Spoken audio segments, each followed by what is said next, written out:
1971 বাংলাদেশের ইতিহাসকে 71 থেকে ধরেন 1000 বছরের বাঙালি ইতিহাস বললে, হ্যাঁ, আওয়ামী লীগের লোকজন শুরু করে দেন 47 থেকে। হ্যাঁ, তো এখন ইতিহাসের নামে বাংলাদেশের কোনো ইতিহাস নেই, আমাদের প্রথম মনে রাখতে হবে। আমাদের আছে কতগুলো ইভেন্ট, সেই ইভেন্ট আমরা পূজা করি, যার যখন যেটা সুবিধা সে সেটা পূজা করে।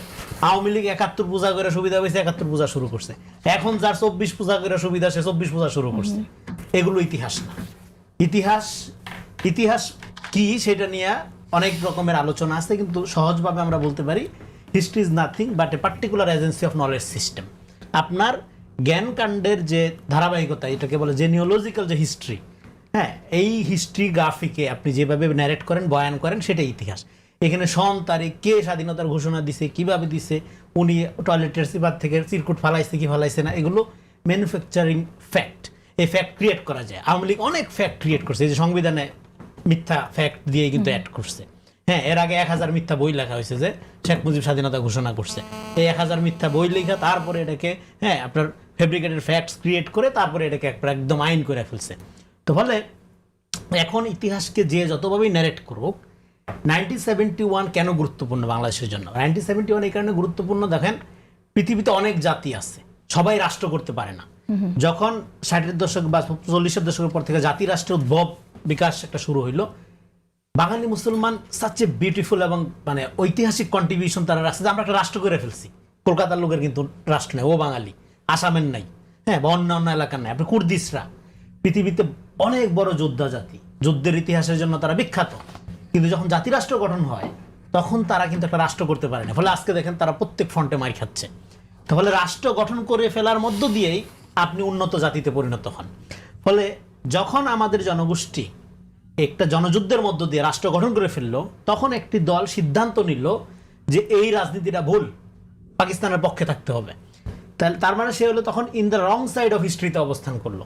এখন যে দলটা in the wrong side of হিস্ট্রিতে অবস্থান করলো, এটা কোনোদিনও জনগণের কালেকটিভ মেমোরি থেকে চলে যাবে না।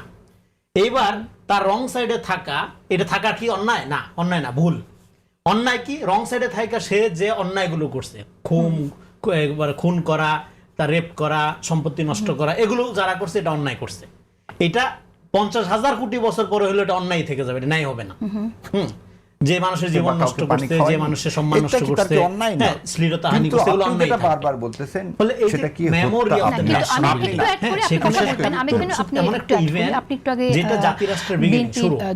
আপনারা আমাদের এখানে বলেন যে যেটা বলতেন যে যেখান থেকে আমরা যাত্রা শুরু করলাম রাষ্ট্র হিসাবে। ফলে আপনি এর পরবর্তী সময়ে আপনার এই দুর্বলতা, আপনি একটা ভুল সাইডে ছিলেন, এটাকে আওয়ামী লীগ করলো কি, বিচার নিয়ে রাজনীতি শুরু করলো, জুডিশিয়াল কিলিং করলো। কিলিং করার মধ্য দিয়ে কিন্তু আপনাকে ভিকটিম বানাইলো। এবং ইতিহাসে মজার ব্যাপার হলো মাহমুদ মামদানি, জোহরান মামদানির বাবা, বিখ্যাত আপনার স্কলার, ওনার একটা বই আছে ভিকটিম বিকাম কিলার্স।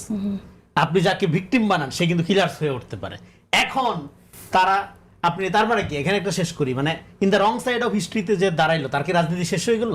তার কি ফেরার আর কোনো পথ নাই? না, আছে ফেরার পথ। দুইভাবে ফেরা যায়। এক হলো তার চেয়ে অনেক বড় রেভলিউশন করে, নতুন ইভেন্ট ক্রিয়েট করে, নতুন যাত্রার সূচনা করে। আরেকটা হলো সে যে ওখানে ভুল করছে এটা রিকগনাইজ করে, ক্ষমা চেয়ে, হ্যাঁ, তার ভুল, এবং এই যাদের কাছে সে অপরাধী তাদের কাছে ক্ষমা চাওয়া, যারা ক্ষতিগ্রস্ত হয়েছে তাদের কাছে ক্ষমা চাওয়া, হোলসেল ক্ষমা না। যেটা হয়েছে আমাদের জাতীয় ইতিহাস নেই, আমরা একটা আওয়ামী ইতিহাসের মধ্যে বাস করছি। এই জন্য 24-24 আমাদের সুবর্ণ সুযোগ হলো জাতীয় ইতিহাস তৈরি করতে হবে। এবং জাতীয় ইতিহাসে এখানে গোলাম আজমের পজিশনে যেরকম রং, শেখ মুজিবের পজিশনে রং। তারা কেউ বাংলাদেশের স্বাধীনতা চায়নি, তারা চাইছিল পাকিস্তানের মানে অখণ্ডতা বা পাকিস্তানের শাসন কাঠামোর মধ্যে থাকতে। ফলে এই যে আপনার জনযুদ্ধ হয়ে গেল, এই জনযুদ্ধকে রিয়ালাইজ করার, হ্যাঁ, দিক থেকে এই দুইটা রাজনৈতিক কাঠামো ফেল করছে। সেদিক থেকে কিন্তু মানুষ তো জীবন দিচ্ছে, মানুষ তো যুদ্ধ করছে। ফলে এই জনযুদ্ধের ইতিহাস, যে জাতির ইতিহাস নাই, সে জাতির জনগোষ্ঠীর তার ন্যাশনের প্রতি বিলঙ্গিং তৈরি হয় না। আমাদের কিন্তু ইতিহাস নেই, এই জন্য বললাম ইভেন্ট পূজা করে। ফলে আমাদের জাতি 24-এ আমাদের সুবর্ণ সুযোগ হলো। আমাদের ইতিহাস কি হবে তাহলে? আমাদের এই 24-এর পরে যেটা বারবার বলি, আমাদের ইতিহাস শুরু হবে উই রিভোল্ট টু বিদায় পৃথিবী। কারণ এটা গণঅভ্যুত্থান, এটা বিপ্লব হইলে আবার হইতো, এবং সেই বিপ্লব যদি আপনার নেতৃত্ব হইতো তাহলে হইতো, কোনো সমস্যা ছিল না।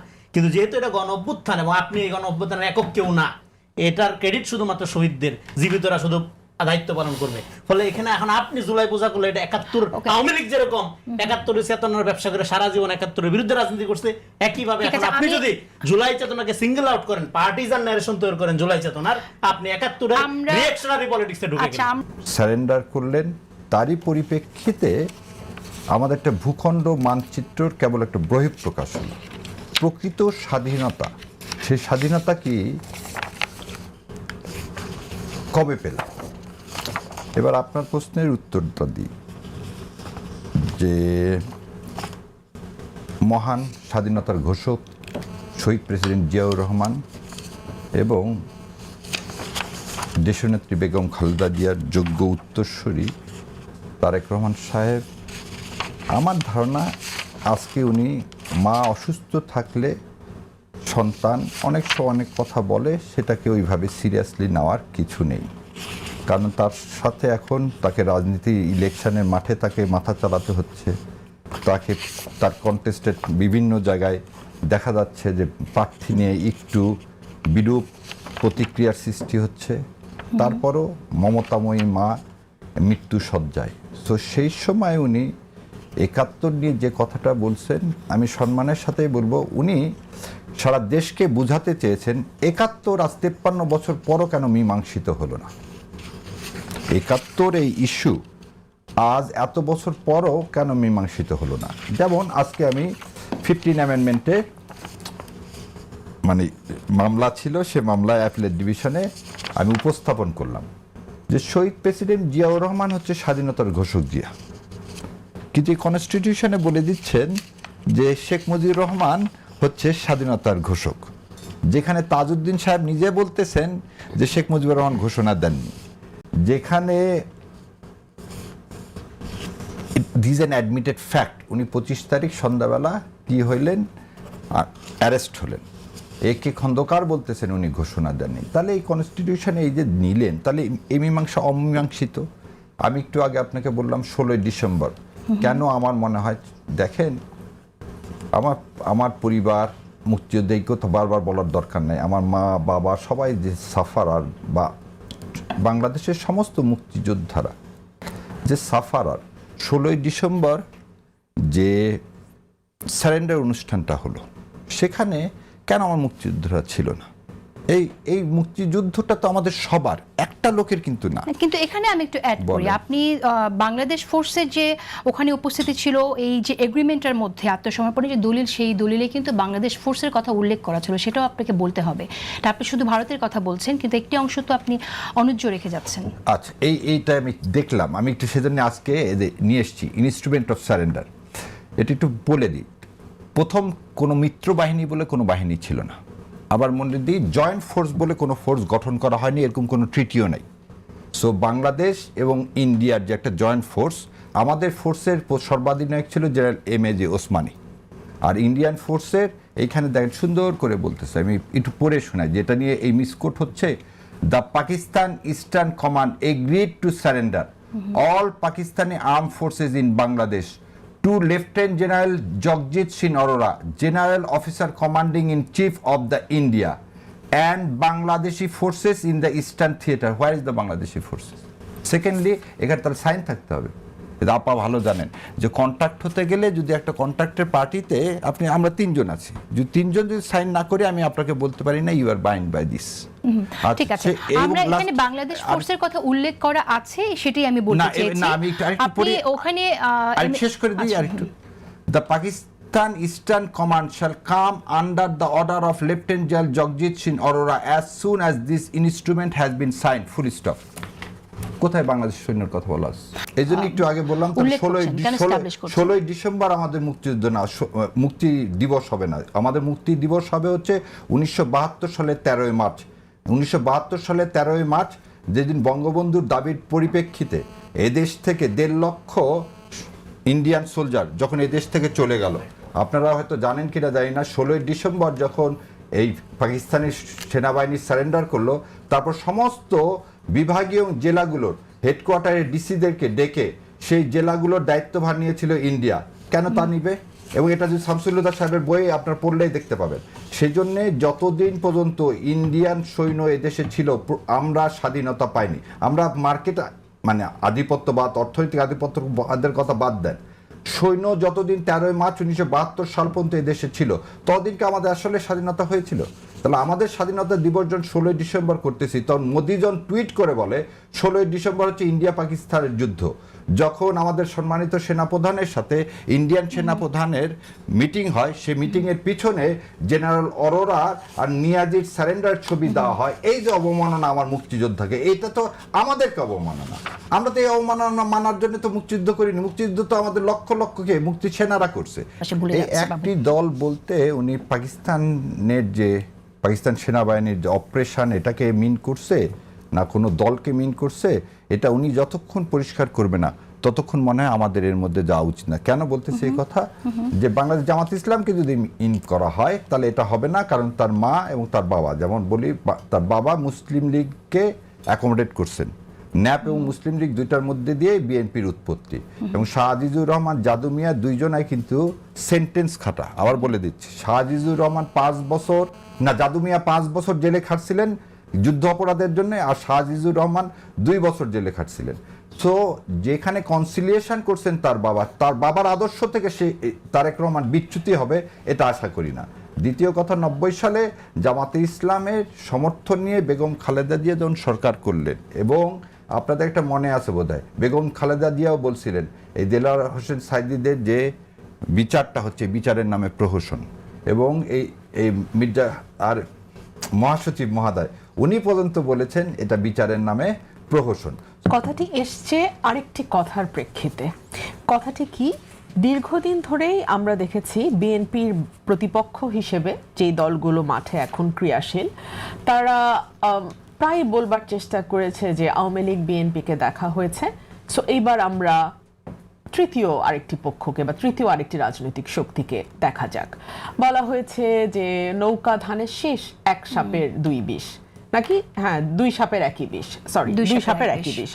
সো এই যে কথাগুলো, এই যে ন্যারেটিভগুলো দীর্ঘদিন ধরে রাজনীতির মাঠে এখন চর্চিত হচ্ছে, তাহলে তো পাল্টা বিএনপিও প্রশ্ন করতে পারে যে যখন জামায়াতে ইসলাম বিএনপির সঙ্গে 2001 সালে জোটবদ্ধভাবে ইলেকশন করলো, বিএনপির গভর্নমেন্টে গেল, বিএনপির 2 জন মন্ত্রী জামায়াতে ইসলাম থেকে দায়িত্ব পালন করলেন, তখন কি তারা জানতেন না যে 2 সাপের একই বিষ? কিংবা তখন কি তাদের মনে হয় নাই যে বিএনপি চাঁদাবাজ, হেন তেন, আজকাল যে ইয়েগুলো সামনে আসছে, তো সেই সময় কি তাদের এই কথাগুলো মনে হয় নাই? তো একই প্রশ্ন কিন্তু বিএনপিও রাখতে পারে। বরং বিষয়টিকে আমি এভাবে দেখি, সামনে নির্বাচন, প্রত্যেকটি রাজনৈতিক দল চেষ্টা করছে তাদের ভোট ব্যাংক আরো কতটুকু বাড়ানো যায়। প্রত্যেকটি রাজনৈতিক দল চেষ্টা করছে যে এইবার একটা সুষ্ঠু নির্বাচনের মাধ্যমে যদি তারা সরকার গঠন করতে পারে। প্রতিটি রাজনৈতিক দল চিন্তা করছে, হয়তো যাদের ভোট কিছুটা কম, যে তারা কত বেশি আসন সংখ্যা কত বেশি বাড়ানো সম্ভব। সো এইগুলো হিসাব মাথায় রেখেই ভোট ব্যাংক বাড়ানোর যে একটা প্রতিযোগিতা, সেটাকে খুব খারাপভাবে দেখবারও কিছু নাই। নির্বাচনকে সামনে রেখে আমি মনে করি এই ধরনের চাপান উত্তর চলতে পারে, এবং দলগুলো পরস্পরের যদি মনে করে যে দুর্বলতা কিংবা পরস্পরের যে জায়গাগুলোকে তারা মনে করে মানুষের চোখের সামনে নিয়ে আসলে তার ভোট কিছুটা বাড়বে, ওই দলের ভোট কিছুটা কমবে। জামায়াতে ইসলাম বিএনপির সঙ্গে 2001 সালে জোটবদ্ধভাবে ইলেকশন করলো, বিএনপির গভর্নমেন্টে গেল, বিএনপির 2 জন মন্ত্রী জামায়াতে ইসলাম থেকে দায়িত্ব পালন করলেন। 2 তখন কি তারা জানতেন না যে 2 সাপের একই বিষ? কিংবা তখন বাজারে দেন আমার বিপক্ষে, ডেফিনেটলি সেটা কাউন্টার করবার জন্য আমি আরেকটা ন্যারেটিভ আনবো। সো এটাকে আমি এভাবেই দেখতে চাই। আচ্ছা, কিন্তু সেক্ষেত্রে এই প্রশ্নটাও আছে যে ধর্মকে ব্যবহার করা, সেটাও যে অভিযোগটা আসছে, তাহলে কি এটাই শুধুমাত্র ওই এগেইন ভোট ব্যাংক বড় করার জন্য কিনা, সেই প্রসঙ্গ আসে এখানে। বেশ কয়েকটা বিষয় ধর্মকে ব্যবহার করা, ধরুন আপনার দলের নামের সঙ্গে ইসলাম শব্দটি ওতপ্রোতভাবে জড়িত। দীর্ঘদিন ধরে যারা আপনার দল করে এসছে, তারা ওই চিন্তা থেকেই আপনার দলে গেছে যে আপনি যদি রাষ্ট্র পরিচালনার দায়িত্বে কখনো যান, তাহলে আপনি বাংলাদেশে একটা ইসলামের শাসন কায়েম করবেন। সেইটুকু চিন্তা থেকেই তো মানুষ গেছে, তাই না? সেখানে আপনি যখন ভোটের হিসাব নিকাশ থেকে আপনি আপনার দলে হিন্দু শাখা খুলেন, সেখানে যখন আপনি একজন হিন্দু ক্যান্ডিডেটকে প্রার্থী করেন, তখন ডেফিনেটলি একটা প্রশ্ন আসে।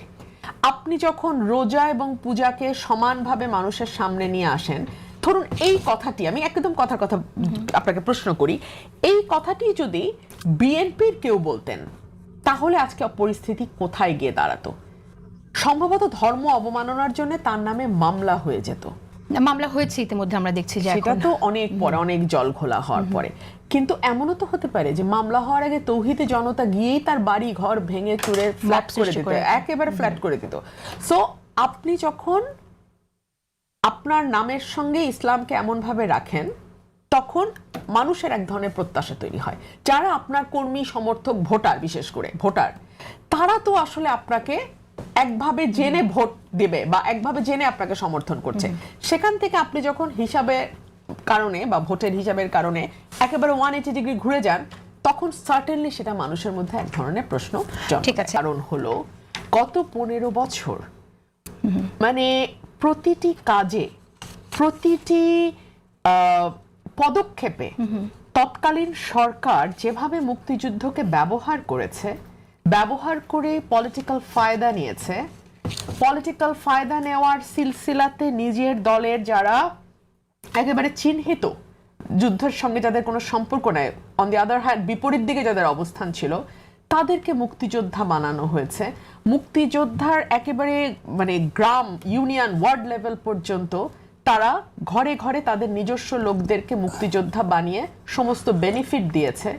এবং সর্বশেষ যখন কোটা সংস্কার আন্দোলন চলছে, তখন প্রধানমন্ত্রী একটা ভয়ানক, আমি বলবো যে ভীষণ রকম অপমানজনক এবং ভয়ানক রকম বাজে, অশালীন একটা মন্তব্য করেছিলেন যে মুক্তিযোদ্ধার নাতিপুতিরা চাকরি পারবে না তো কি রাজাকারের বাচ্চারা চাকরি পাবে।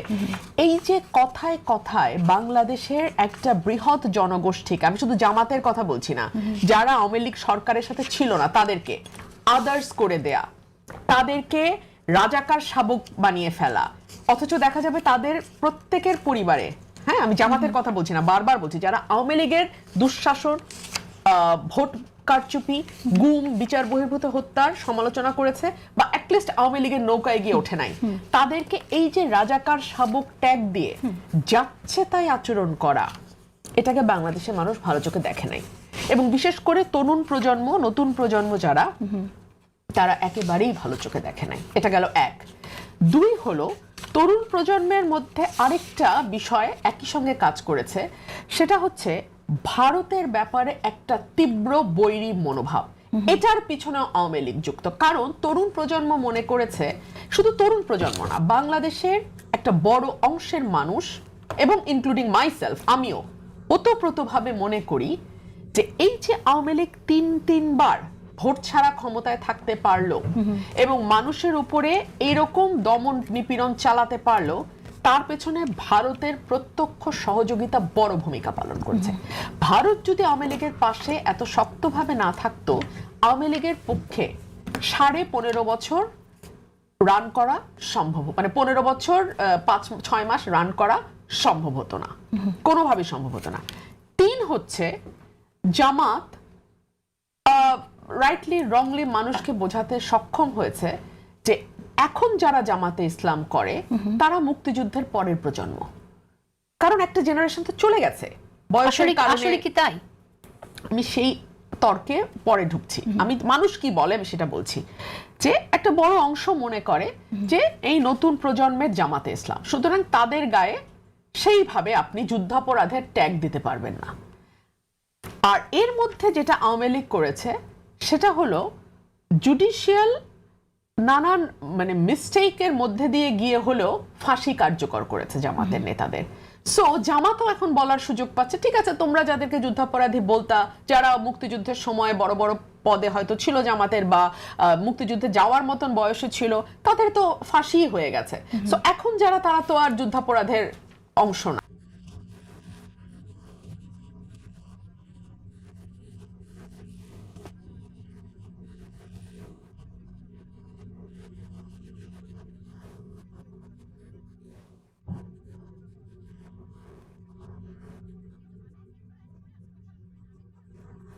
কিন্তু বিএনপি অ্যাক্টিং চেয়ারপারসন তো উল্টো কথা বলছেন, তিনি বলছেন যে আসলে সেই দলটি কি করেছে সেটা 71 মানুষ দেখে ফেলেছে। সেটাই উনি মনে করিয়ে দিচ্ছেন। সে কারণেই যেহেতু একটা মানে large section of the society মনে করে যে ঠিক আছে আমরা তো সবাইকে দেখলাম, 3টা বড় দলকেই দেখলাম, এখন দেখি জামাত কি করে। এবং এই 15 মাসে জামাত অন্তত, এটা তো আমরা ডাকসু নির্বাচনগুলোর সময় আমরা আলোচনা করেছি যে একটা সুশৃঙ্খল রেজিমেন্টেড পার্টি জামাত। সো জামাতের একেবারে টপ থেকে ইউনিয়ন লেভেল লিডার পর্যন্ত তারা কিন্তু একই সুরে কথা বলবে, খুবই ডিসিপ্লিনারি ফোর্সের মতন তারা আচরণ করবে। এবং এটা তো জামাতের আমির তিনিও বলেছেন যে আর্মি এবং জামাত এই দুটো খুবই ডিসিপ্লিন, খুবই শৃঙ্খলাবদ্ধ মানে রেজিমেন্ট। সুতরাং মানুষের মধ্যে একটা আছে যে ঠিক আছে হয়তো তারা আসলে এবং যেহেতু তারা বারবার সৎলোকের শাসন কথাটি বলে, এবং পলিটিক্সে আপনি যখন কোনো কথা রিপিটেডলি বলতে থাকবেন তখন সেটা অটোমেটিক্যালি মানুষের মনে একটা সত্যের মতন জায়গা করে নেবে। সেই জায়গাটা থেকেই ভারপ্রাপ্ত চেয়ারম্যান মনে করিয়ে দিয়েছেন যে আপনাদের এই সকল যুক্তির বাইরে গিয়ে আপনারা এটাও মাথায় রাখবেন যে 1971 সালে নিজের দেশের মানুষের বিরুদ্ধে জামাতের ভূমিকাটা কি ছিল। ওকে।